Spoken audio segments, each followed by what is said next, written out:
Assalamualaikum dan selamat pagi. Alhamdulillah hari ni 20 Ramadan. 20 Ramadan pukul 10.35 pagi. Dan ni adalah persekitaran di Pantai Bumi Hijau, Sabak Bernam. Saya nak tunjukkan kepada anda semua keadaan terkini di bulan Ramadan di Pantai Bumi Hijau. Alhamdulillah. Okey, saya nak tunjuk sikit progres perkembangan tandas. Tandas kita alhamdulillah dah siap.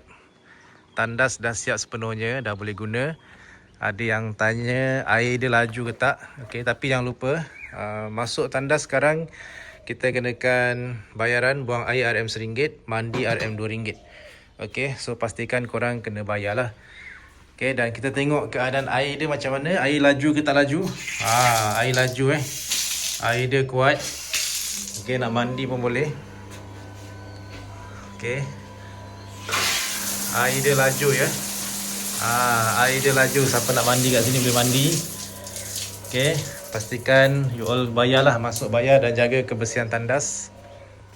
Ni persekitaran di Pantai Bumi Hijau. Banyak daun gugur, nanti kita akan bersihkan hari Jumaat biasanya. Dan dekat sini ada bilik mandi juga. Okey, you all boleh mandi kat sini. Kita tengok sikit air dia kuat tak. Okey, air kuat air kuat. Boleh mandi. Boleh mandi dah kat sini.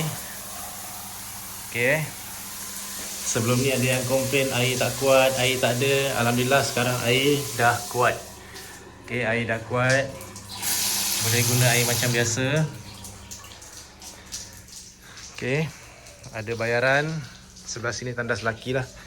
Dan dekat sini kita sedang dalam proses untuk bina lagi 2 gerai. Gerai ni belum siap, dalam proses pembinaan. Okey, dalam proses pembinaan, insya-Allah lepas raya ni akan siap. Lepas raya akan siap ni lagi 2 gerai dalam pembinaan.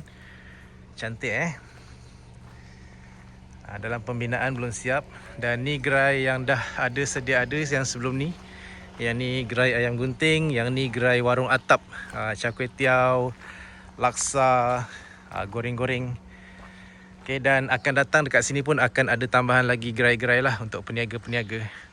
Okey, so kalau korang nak datang buka puasa petang-petang pun boleh. Nak datang buka puasa petang-petang pun boleh. Kita ada sediakan meja kat sini, kerusi. Pastikan siapa nak buka puasa, tolong susun semula kerusi, sampah kena buang, bersihkan.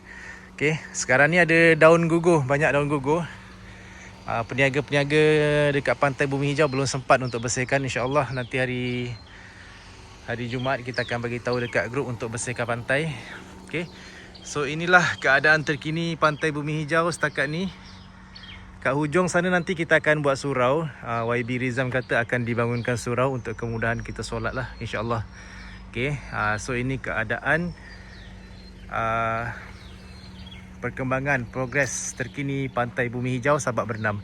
So kepada korang yang nak datang, boleh datang. Bulan puasa pun pantai buka macam biasa.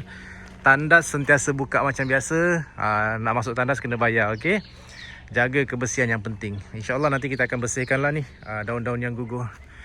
So kepada korang yang nak datang santai-santai di Pantai Bumi Hijau, silakan datang. Okey, wis sahaja Pantai Bumi Hijau Sabak Bernam, Selangor. Wis sahaja Pantai Bumi Hijau Sabak Bernam, Selangor. Okey guys, jumpa lagi untuk next video. Assalamualaikum dari admin page Pantai Bumi Hijau Sabak Bernam, Selangor.